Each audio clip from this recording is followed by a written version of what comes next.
Oikein paljon tervetuloa tutustumaan Stormon hammasvälipuhdistimeen. Tämä paketti sisältää hammasvälipuhdistimen, matkapussukan USB-laturin sekä käyttöohjeen ja sen lisäksi vielä 6 erilaista hammasvälisuutinta. Seuraavaksi me laitetaan tonne päällä olevaan reikään toi suutin ja sitten me lähdetään puhdistamaan hampaita.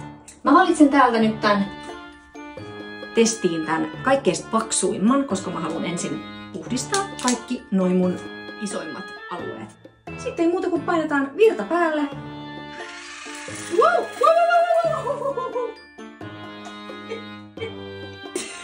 Älä tee tätä kotona.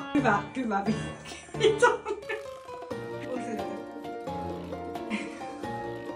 Alo?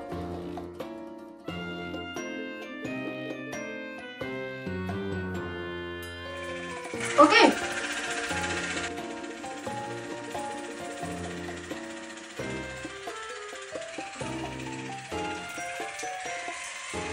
Herra Jumala. Kyllä se. Tekee puhdasta jälkeä.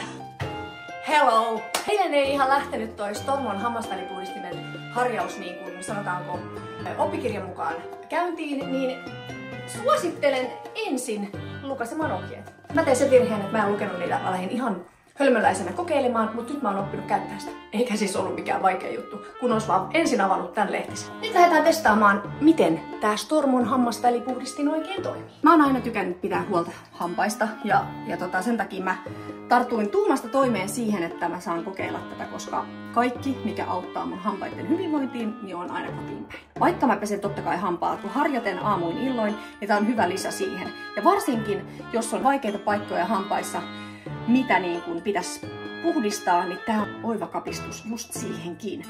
Okei, eli tästä kun painetaan ensin tää kapistus päälle, screeniin tulee lukemaan welcome. Ja sitten sieltä löytyy erilaisia ominaisuuksia. Niitä on, onks niitä siellä lapsille, strongia, normaalia, softia. Lähdetään kokeilemaan normia. Kun painetaan tosta ja sitten sieltä lähtee tulee. Ja nyt mä valmistaudun sen verran hyvin, että mä laitan tämän valmiiksi mun suuhun.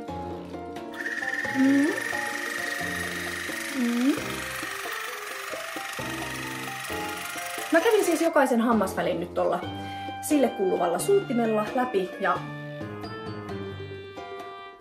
kyllä, tuntuu puhtaalta. Ja se mikä tuossa on niinku eroa on se, että tuolla vedellä huuhdotaan ne sieltä pois, eikä harjalla työnnetä sitä epäpuhtausta tai näitä ruoantähteitä ikeiden väliin. Ja toi on siitä mun mielestä hyvä, että lähtee kuin mummo lumesta.